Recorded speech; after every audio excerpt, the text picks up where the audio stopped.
Bon, et ben, bienvenue en fait dans cette petite vidéo explicative sur la création de personnages.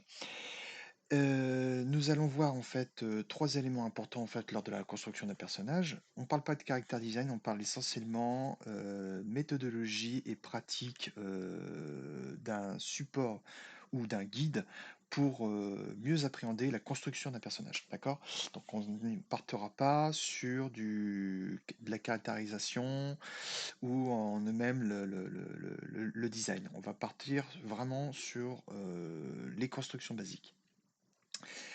On a besoin pour ça, en fait, de trois éléments importants. Les axes, qui vont nous permettre de déterminer tout simplement une ligne imaginaire qui va nous aider à organiser les différentes parties du corps et maintenir la cohérence dans le dessin. Ils servent essentiellement à la guidance pour le positionnement et les éléments anatomiques afin de placer ça correctement.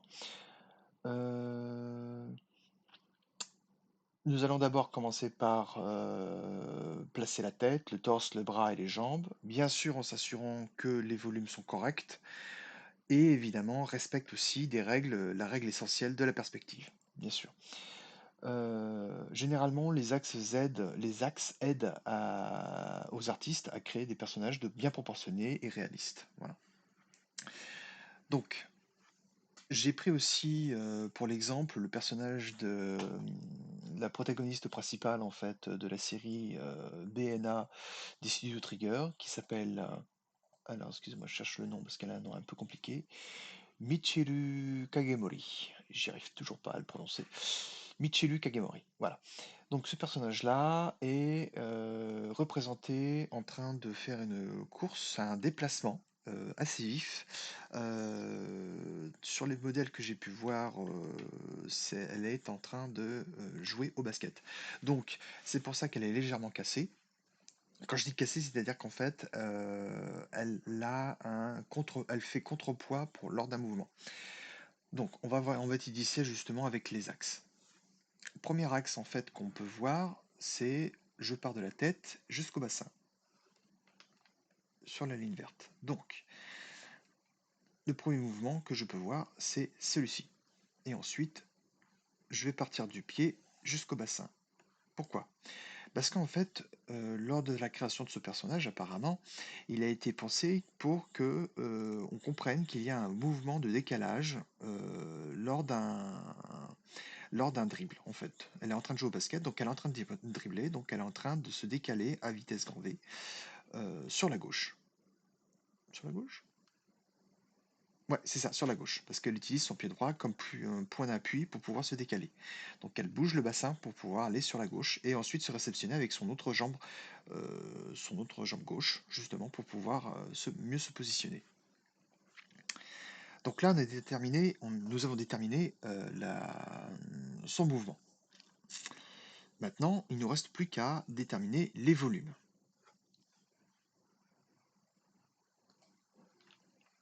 Maintenant que nous avons déterminé les axes principaux, nous allons tenter de déterminer où se trouvent les volumes du corps. Donc, il nous faut les trois éléments suivants qui sont la tête, le buste et le bassin.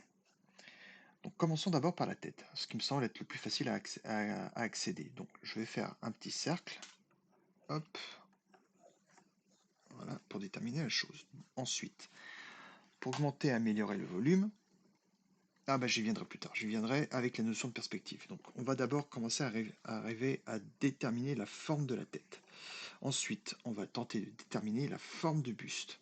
Alors, le problème, c'est que elle a des vêtements amples, ce qui fait fausser peut-être un peu le travail du personnage. Donc, on va tenter de déterminer ça en jaugeant et en cherchant, tout simplement. Donc, on va d'abord commencer à déterminer à peu près le volume du buste. Le cou, hop, voilà. Là, on a le buste et il nous faut maintenant le bassin. Voilà, comme ceci. On arrive à se dire qu'effectivement, elle cambre légèrement en fait son dos pour pouvoir se déporter sur la gauche. Quand ceci étant fait, je vais pouvoir placer ensuite une ligne ou un axe. Ouais, un axe. On va revenir sur les axes. Tac.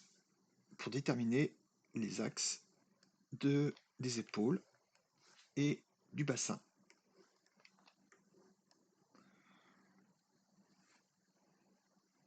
Et déterminer l'axe de la colonne vertébrale. Voilà, comme ceci.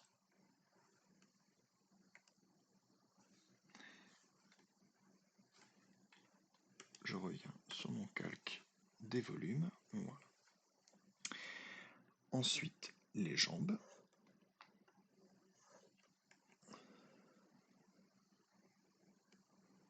Première jambe, deuxième jambe, le genou.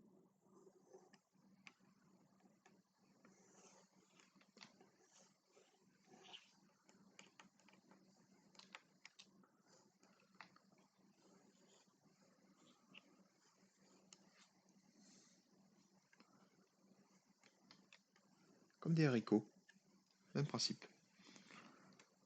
D'ailleurs, hop, on va faire comme ça aussi. On va faire un gros haricot. Ou un sac de farine, c'est comme vous le sentez, sur le corps. Voilà. Maintenant, nous avons à peu près déterminé les formes. Nous allons commencer à établir une perspective, un travail de compréhension sur la perspective et le mouvement du personnage.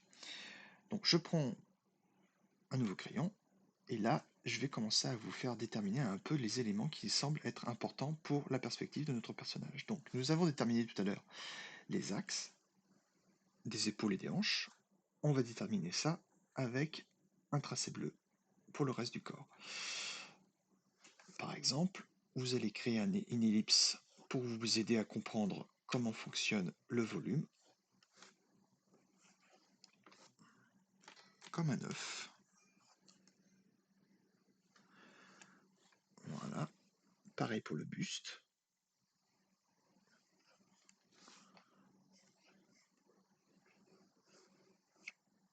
Pareil pour le bassin.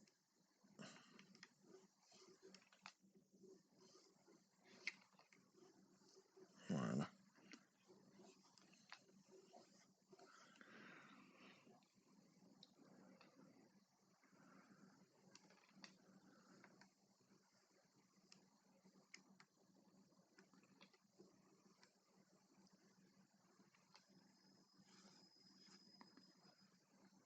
Les épaules. Alors là, j'ai la naissance des bras ici.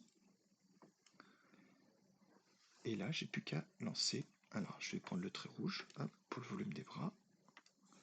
Voilà. Voilà, comme ceci.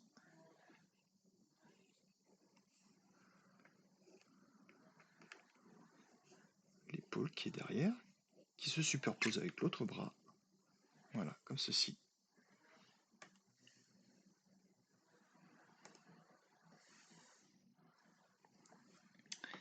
Bon, la queue est secondaire, hein, on n'est pas obligé de la faire. Ouais, si vous voulez.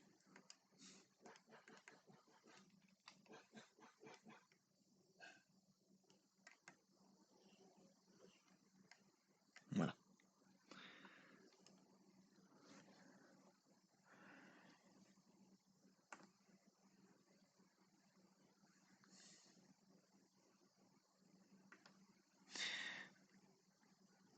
En fait, si vous prenez le temps d'étudier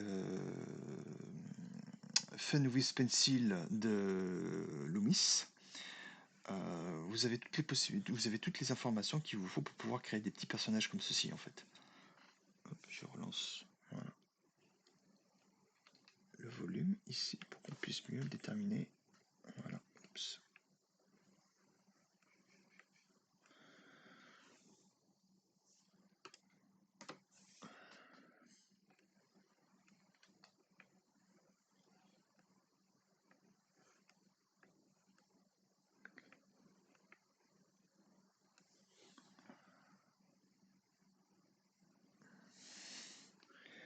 Les petits genoux.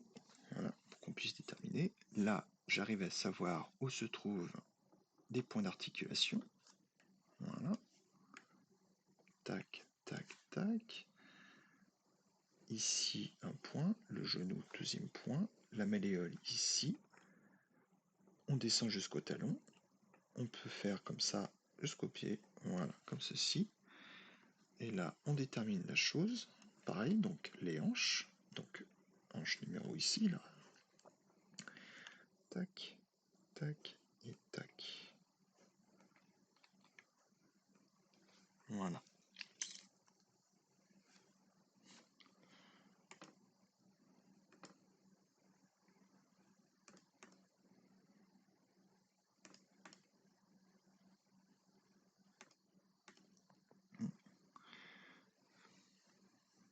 Ce sera peut-être plus simple si je fais ça comme ça. Voilà. Oups, 7.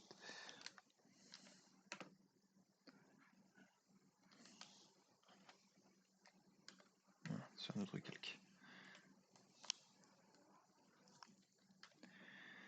Donc les axes, les volumes, les perces, les éléments en perspective. Et ça, c'est la combinaison des trois. Donc, hop, je reprends. Les axes nous permettent tout simplement de déterminer la ligne d'action et comment on peut réussir à déterminer aussi un début de perspective. Les volumes, tout simplement la mise en place du corps en lui-même, donc le buste, la tête, les jambes, ces éléments-là. Et en rapport avec les volumes, on va pouvoir placer tout simplement les éléments en perspective, c'est-à-dire les tracés intérieurs pour pouvoir placer les yeux, la poitrine et éventuellement la musculature en lui-même, les articulations, ce genre de choses. Voilà.